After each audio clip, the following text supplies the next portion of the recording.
Nakarating na sa Amerika ang masamang sinapit ng ating 8th Division Champion Manny Pacquiao sa kakatapos pa lang na exhibition bout nito kontra sa isang kickboxer. At ayon pa sa mga boxing experts ng Amerika ay bakit daw pumayag ang kampo nitong si Manny Pacquiao na magpasailalim sa maruming tactics na isinasagawa ng mga Hapon.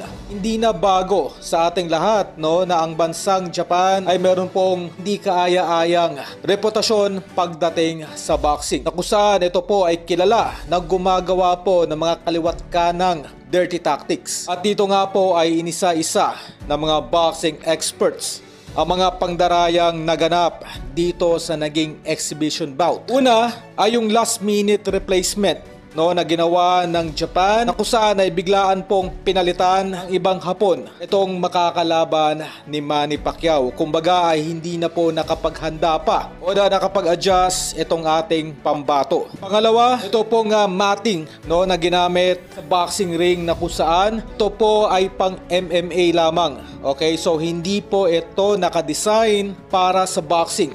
At alam natin lahat na dito po nakasalalay ang galing at talento ni Manny Pacquiao sa footwork. Kumbaga ay hindi po nagawa ni Manny Pacquiao yung side-to-side movements dahil sa makapal na matting. Pangatlo, itong paniniko ginawa ng nasabing fighter kay Manny Pacquiao mula first hanggang third round. At sa naging post-fight interview nga po ay namin mismo nitong si Manny Pacquiao na namabaga ang kanyang batok dahil sa nasabing paniniko.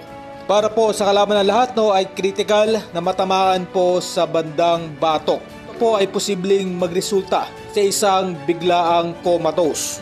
Kumbaga sa edad po ni Manny Pacquiao na 45 at matamaan sa may batok ay nagresulta na ng pamamaga. Delikado po ang lagay ng ating pambato. Pero pa man, mula sa ating nakuhang impormasyon ay mag-aapila nga po itong kampo ni Manny Pacquiao sa Japan Boxing Commission dito sa illegal maruming taktika na ginawa nitong nasabing Hapon. Nakarating na rin sa ating impormasyon na suspindido pansamantala itong si Anpo sa loob ng 3 months sa boxing. Malamang ay magbabalik na muna ito sa MMA, sa kickboxing.